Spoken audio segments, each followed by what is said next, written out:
Here we go, brand new Valentine's King, and I've heard some really good things about this king. I'm really hoping, and I can imagine he's going to be in this new kind of power creep that we are in at the moment, ever since Purgatory Melee and the Ultimate Escanor's release. We've definitely been receiving some stronger characters. Now, just like Freya, we are... Is this really a team that we're going to match up in the start? Yeah, I might... I know it's a bad way to start the video, but this is probably just the hardest team for us to face, so I might try something else. But yes, King is in this new power creep of characters, and just like Freya, I feel like he's just not going to have the support to make him really be able to shine like some of these newer characters are. The new Meliodas and the new Escanor can be put on almost any team. The Meliodas does, of course, have his Demon Race support, which does make him very powerful. The amount of support that race has been getting for ages now is crazy, and we are just one good demon character, or I should say one fairy character or one good holy relic away from this being insanely overpowered. Like, we're stuck here using Helbram due to the sheer lack of fairy characters released. Of course, we've had a couple of them, but they're all king. When we get a new fairy character, it's always king, so we're literally rocking release day Helbram with his buff card, because that's the only kind of support we can get. We do have the holy relic. I'm not too sure from memory what the holy relic does, to be exact, but oh, but I actually think we're going to be able to get a little bit of value off on this next turn. Do you do debuff? You do. I wonder if I go something like this, if this is going to be able to put in a bit of work. Yeah. I'm really hoping for, and I've been hoping for this for the longest time, a Festival Gloxinia from the Droll tournament where they're kind of wrapped up in the tentacle. I reckon that would be a sick next release. We'd be able to push this king into the kind of next level, make him just that bit more powerful. But look at that, full HP. And from the other day's summon videos, we do have this king at 3-6, so his ultimate's going to be able to put in absolute work. I 100% stand by that. This is so insanely powerful, and pretty much the only reason why I was going to go a second rotation in the Freya banner. I can't believe I was about to do that. Thinking about just the finances that would have to go just to make Skull and Hardy easier to farm, there's no way I was actually considering that. Let's see, well, having him die was perfect, because that'll allow us to get the animation up here. You see, other teams we can face, it was just that demon team, and combined with going second. If we had evasion food, I could have done it, but I don't know, I feel like we're probably going to get just a bit more value out of the CC food in this one. But look, he can do big damage, which is really nice to see. Get the single target to finish things off as well. I mean, I could definitely see one way of making this king stronger is giving him a second AoE card instead of a single target, but at that point he's a literal replica of the other king, so I can see why they'd prefer to opt in for this one. I wonder if instead of going for the Elaine, if we go straight for Escanor with just double king cards, are we able to kill with that alone? I feel like the answer is going to be no, just considering he's light type, and I mean, 650,000 right off the gate. I mean, don't get me wrong, his CC was super impressive, but we're still doing the same amount of damage. You're more based off substats when it comes to actually resisting the damage. That was sheer HP pool that he had to tank that with, and that from a level 1 card. I mean, that's without even the Elaine card there as well, because I do believe once you get the extra debuffs, you do extra damage. If I'm not mistaken, I could be very wrong there. It's just not often you can use these characters, because they are so ridiculously limited. And Escanor is still as powerful as he is, even with this team doing really well. I mean, yeah, we're pretty much fully supporting the king, so I don't think we have much chance once he's actually out of the battlefield. Yeah, Escanor goes there, kind of scary. Yeah, more Escanor rank up teams. I mean, considering what happened in the last match, we are definitely better off going with the Elaine card first, just to get rid of that whole factor. Then we're still risking the chance of someone living. I mean, with the fact that Ludurciel's there, I feel like we should easily be able to one-tap him with the AoE every single time. If we get some crits as well, I mean, we are rocking the Ragnarok Barn in the back, so surely at least one crit on someone.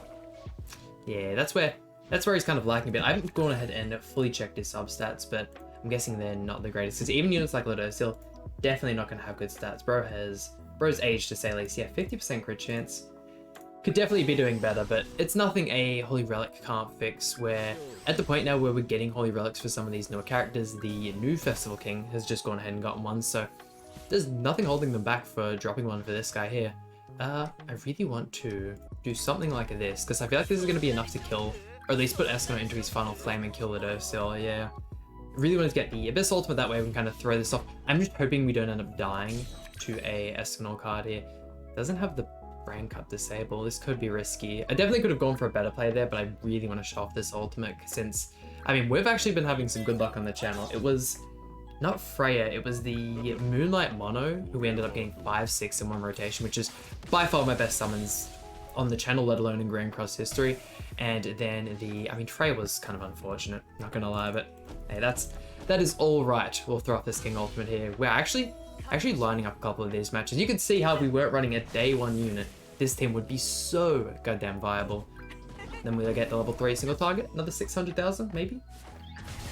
3, okay, a little bit weaker. And another demon team, I mean, oh, it's...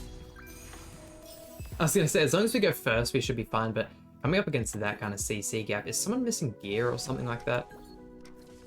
They're gonna be that Chandler there, yeah, 161 HP. Now he's on that. What's your attack stat? Yeah, it's... I guess we'll just go ahead and finish this one off here. Now, I'm gonna fill in another match just because this one wasn't too much of a competition. Does that just one tap? Oh, doesn't one tap. Are you actually gonna miss out on the kill on melee here? Wow.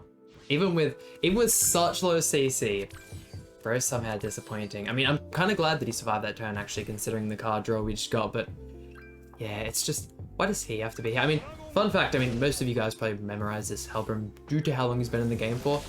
He was the first character to actually have a reviver. Looking at his passive, it's not like a super crazy one, but if I bring him up here whilst we're getting absolutely carved up by the Purgatory Meliodas, heals for 100% of the defense when the hero reaches HP, or when the hero's HP reaches 0. So I thought it was just a 1 HP revive, but it's apparently a little bit different to what I remember.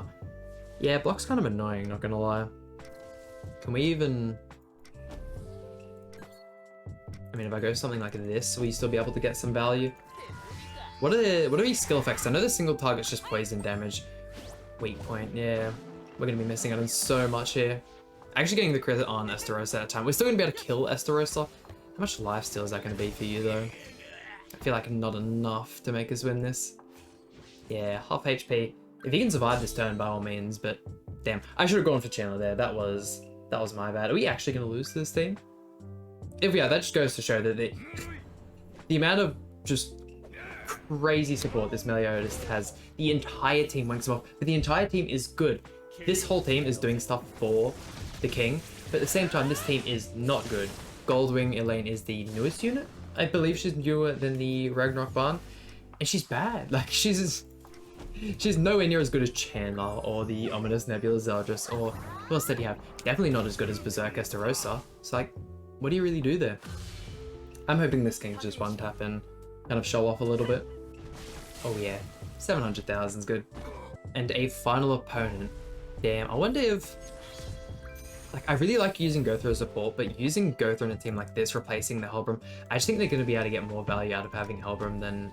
Is it even worth running Gothra as a showcase? I think if we go ahead and do the thing with Gothra where... Can we kill you turn 1? I'd really like that. Actually, did you have a Talmail Grace there? Because if you did, I'm not going to go for it. I mean, of course, Talmail Grace would be on the end, but always got to check those things. Yeah, I think Gothra would be really good if we go ahead and use the Toxic team, which I have absolutely been spamming on the channel. I love that team so much. Getting rid of Purgatory Meliodas just means so much for us that we can't not go for that. And then Escanor replaces it. He's... Just like I was saying in the last match, look at just the base of his team, and there's just so much more going for it. The teams that don't require a whole lot of support work really well, but Purgatory Meliodas is so good that he doesn't need it. It just works even better if you do, so... Yeah, his demon team is definitely #1 again. I thought after the amount of buffs and stuff it received, it'd take just a small break from being the #1 team, but definitely not the case. Let's go for this here. I feel like this is going to be really impressive. Should be good. We are going to get the block effect, most likely. Oh no, he might... I should have maybe just gone for AoE, because I mean, that's going to get Escanor into the revives anyways, but... Is this just going to finish the end? Yeah, wow, he's... Definitely see why people are talking this guy up, but this guy alongside one of those attack disable teams could be nasty. I'm gonna have to see how he looks without the Helbram buff, but I think, I mean, even without the Gold Wings lane, he could lose a lot of damage, but that team as well, you can get damage out over the turns, and then you're gonna stall quite a bit as well. 6/6 True Seeker Melanaut can definitely one tap. Gothar can still do a little bit of damage, so I don't know. I'm liking this character. I definitely still feel like he's at that kind of new level that we're wanting him to be at. But there we go. Ultimate Escanor dead, and we didn't even really get to see the actual Abyss effect apply at all, I don't think, throughout the showcase, actually getting that damage on the next turn, so it's unfortunate, but hey, we still know it would have done just a little bit. If I go ahead and actually inspect the king here, we can go ahead and see what the percents look like for that one. Abyss, so an extra 42%, which is kind of nice. Also, I'm usually one to recommend saving all of your PvP coins. Please, please, please go ahead and save them. We're probably going to get a new card for the new Demonic Beast Nidhogger, or however you want to pronounce it. So yeah, if you guys don't already, please go ahead and save Ampharos for that. But since this is the first showcase of the king, might as well go ahead and run over his kit. The first card inflicts damage equal to 375% of attack on one enemy, poisons for 3 turns. His second card inflicts weak point damage equal to 185% of attack on all enemies. His 3/6 ultimate inflicts damage equal to 360% of attack on all enemies, gains Abyss effect, and takes 50% less damage for 2 turns. I always forget about the extra 50% damage reduction he gets. And then his passive, for each fairy ally on the battlefield, increases the hero's attack related stats by 10% and damage dealt by 10%. An extra 30%, because I can imagine that includes himself, and we still weren't critting. For each applicable ally, increase those allies' basic stats by 8%, increases the hero's damage dealt by 30% when attacking debuffed enemies. Yeah, he's definitely a good passive there. Going ahead and looking at his gear, decent gear. It's the one I just used for my Festival Kings as well. And then his cosmetics. The only festival in the game, or since his initial release was a festival, that I actually don't have max cosmetics for. I really only saw the other king as a anvil farming bot, and now we have better units, but there we go. That just about does it for today's video. Hope you guys enjoyed. If so, please hit like and subscribe. Really means a lot to me, and I'll see you guys for some more Grand Cross content.